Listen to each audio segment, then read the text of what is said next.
Now, I'm just gonna walk through. So all this stuff here, these are all from the Winston, I believe the Winston Cup Museum, yeah. So this is an actual 426 cubic inch.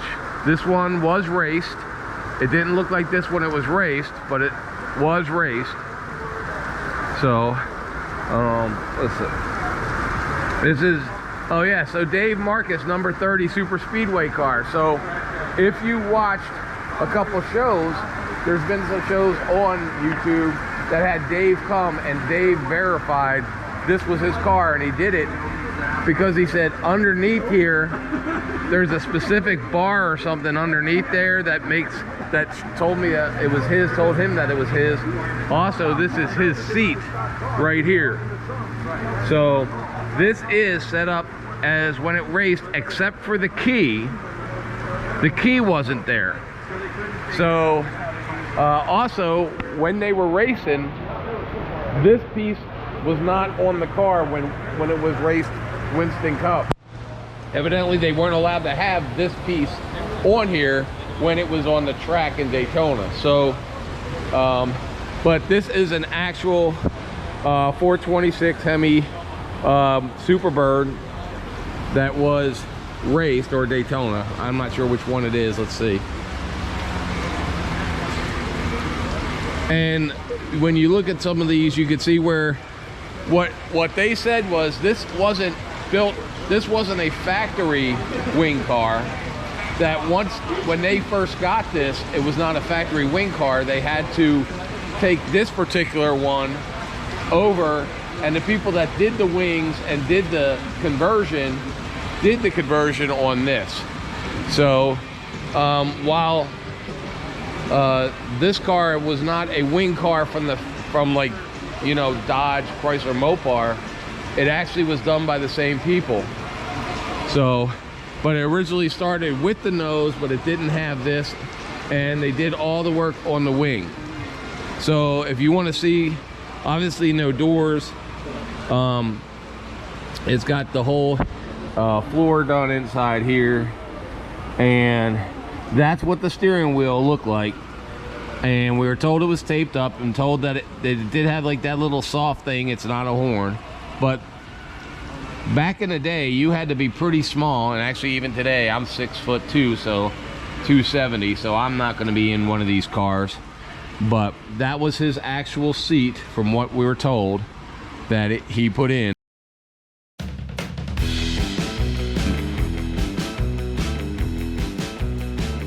To understand the history of the Superbird and the Dodge Daytona, you have to remember that back in the 1960s and 70s, unlike today, NASCAR required that manufacturers sell the same cars that were on the track through dealerships. While the Daytona only needed to sell 500 cars to the public, the Superbird had to sell one per dealership, which equaled almost 2,000 cars. Today, NASCAR race cars are tube chassis cars with plastic bodies that have nothing to do with an actual stock car. But the term stock car racing began in the 1950s and 60s because you had to purchase and use a stock car on the track. The 1970 Superbird and the 1969 Daytona, with their aero packages, big wings, and long noses, was the beginning of the end of actual stock cars being used by NASCAR. And because they did not need to be used and they were outlawed by NASCAR by the 1971 season, they were no longer needed to be sold to the public. This is their story. So welcome to another episode of Junkyards and Barn Finds with Sean, and I'm Sean.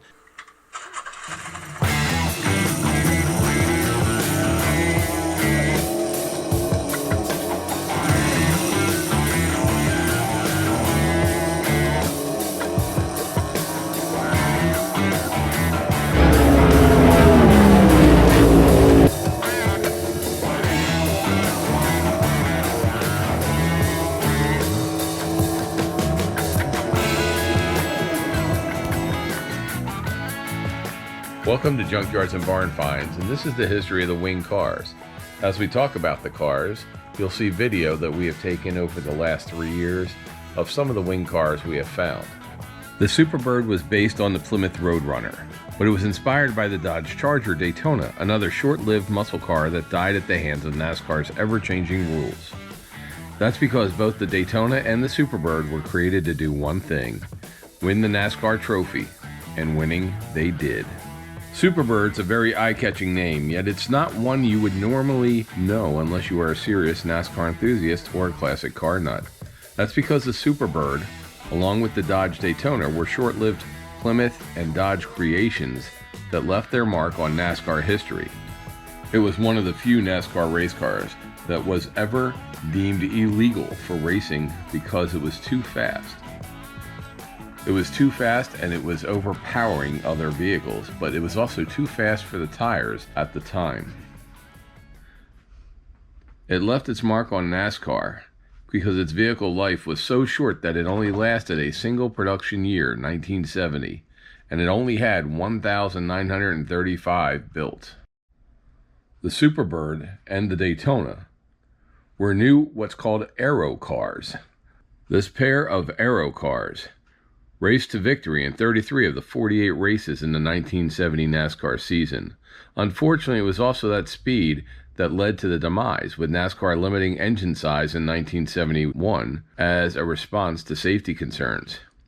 It was an ironic ending that can happen when there's just too much success. Chrysler axed the Superbird, and it would never again grace a showroom or a racetrack. Heading into the 1960s, Dodge never envisioned producing a Daytona, and the same car can be said of Plymouth and the Superbird. These cars came about as a knee-jerk reaction to Ford's crushing Chrysler on the track.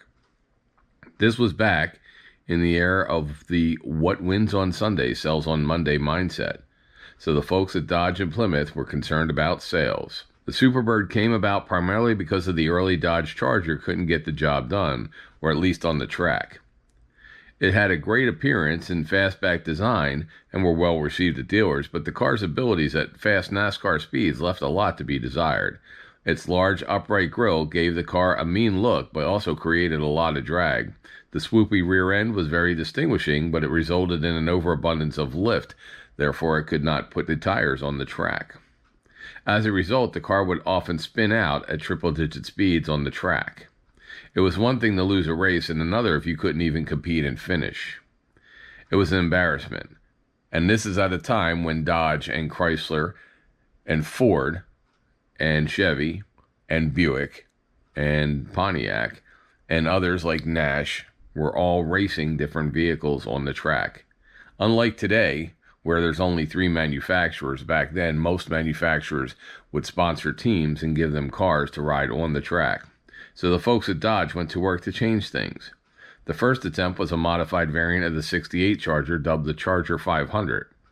While it was a smooth sailing beauty that could handle high speeds, it wasn't fast enough, and Ford still had the A-game. The Grand Torino of Ford, modified with various grills and fastbacks, was still the king of the track. Mopar was desperate for something new. A design that started as a napkin in a restaurant between 2 engineers turned into one of the most distinguished looking cars to ever race on the track. Designed by John Pointer from Chrysler's Missile Division, Dodge's general manager, Bob McCurry, called it the ugliest car he had ever seen, but the Daytona won races. The new Charger design was very focused on aerodynamics. The result was a highly streamlined car with a broad pointy nose cone, a long hood and wide body, overachieving massive wing. Nothing was for show. Every bend, curve, and arch served a purpose. The Daytona was completed in 1969, with Dodge performing tests at the company's Chelsea Proving Grounds. Dodge kept the results secret as they didn't want to ruin the surprise for Ford. But on September 14, 1969, it all came to bear when the car made its public debut at Alabama Motor Speedway and destroyed Ford and Chevy on the track. The following year, the Dodge brand brought out the Daytona with Buddy Baker as its driver and became the first car ever to cross the 200 mile per hour on a closed circuit. This extraordinary event helped burnish the Daytona name among race enthusiasts and created a new milestone in NASCAR history. One of the problems with the Superbird and the Dodge Daytona, or the wing cars as they are known, was dealers could not sell them. While the price point at the time was fairly standard for a Hemi-powered car, people did not like the wing and they did not like the long nose cone. And many of the cars that were required to be sold by dealers in order for them to qualify the car at NASCAR were returned back to a stock look by removing some of the aerodynamic pieces. While Dodge was still suffering on the racetrack in 1968, something else was going on with Plymouth. Or it's more accurate to say someone else was happening. The person was Richard Petty, who was Plymouth's star NASCAR driver. And while he won 27 of 48 NASCAR races in the 1967 season, he was still handicapped by the limits of the Plymouth Roadrunner. Seeking to grab even more victories, Petty besieged Plymouth for a winged race car, but that was something Plymouth didn't have to offer. So Petty said goodbye to Plymouth and hello to Ford. Suddenly, Chrysler had two big reasons for making winged cars.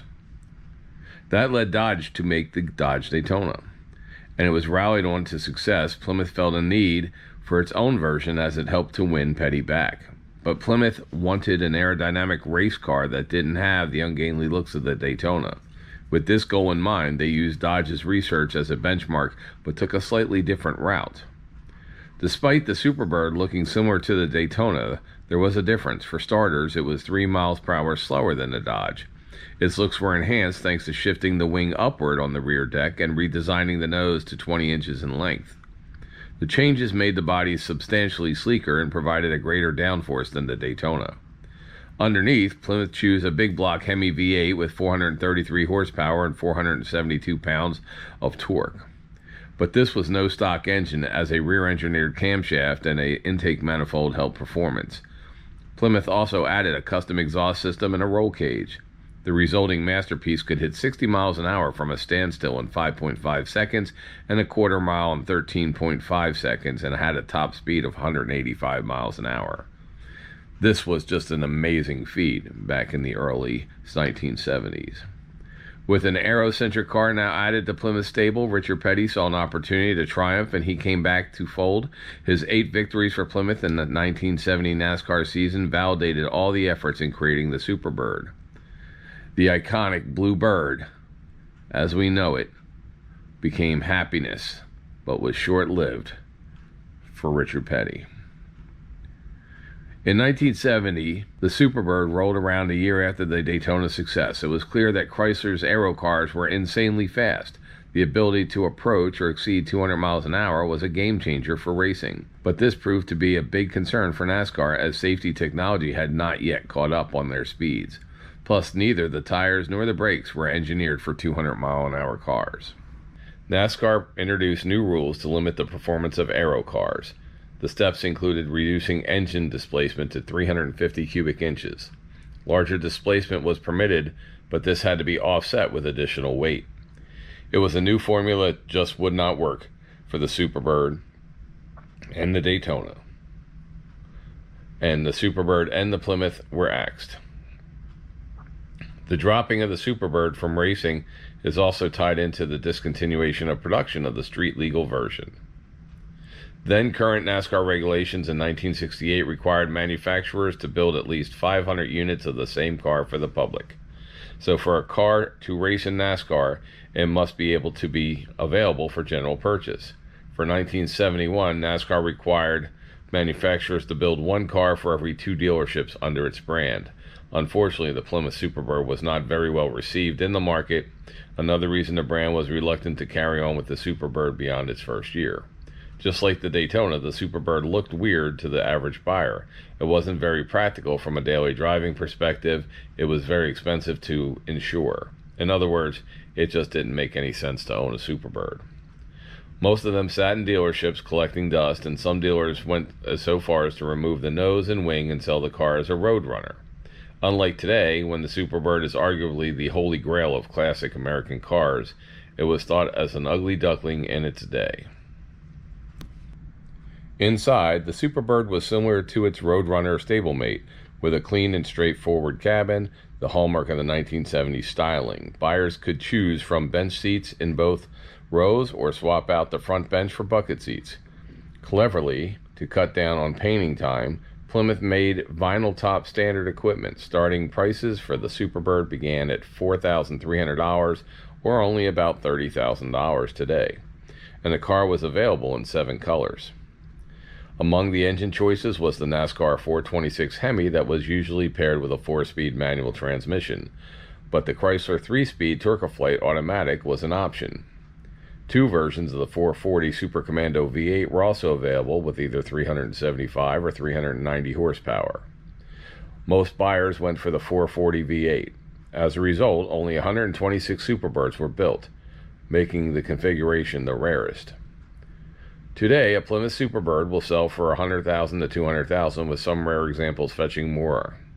A 2019 auction saw bidding reach $3.5 million for Richard Petty's blue Superbird, but the transaction never happened as the 7-figure offer failed to meet the undisclosed reserve price.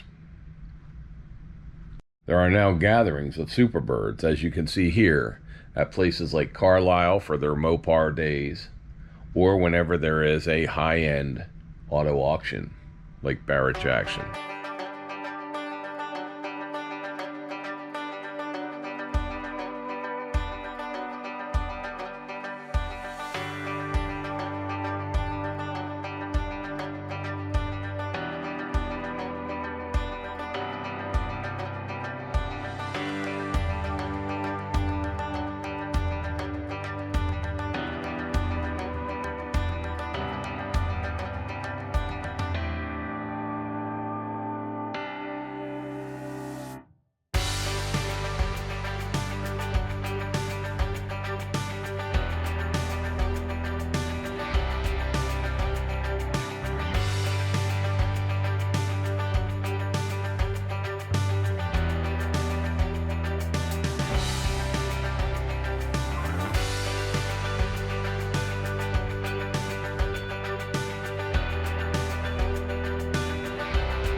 As the cars have now grown into legendary status, there is also an aftermarket for clones.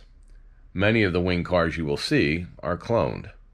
They are clone cars that use the original parts, and actually now some manufacturers are making parts because the price of an original Superbird or Daytona is far out of reach of the average buyer. I hope you've enjoyed this video and a little bit of history of both the wing cars. Thank you for watching Junkyards and Barn Finds history of the wing cars.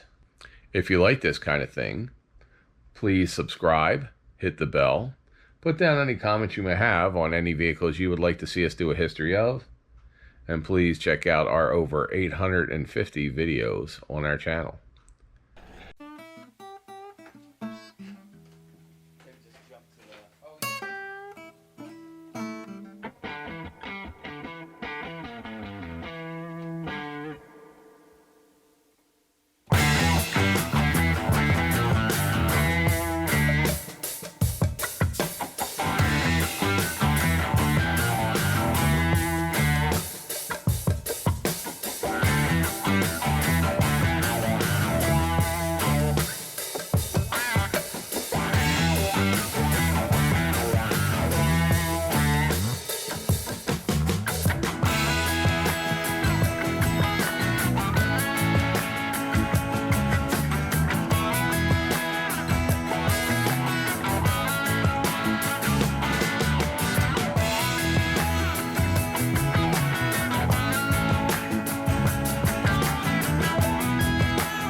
Should they subscribe to this channel even if they don't like cars today for this one?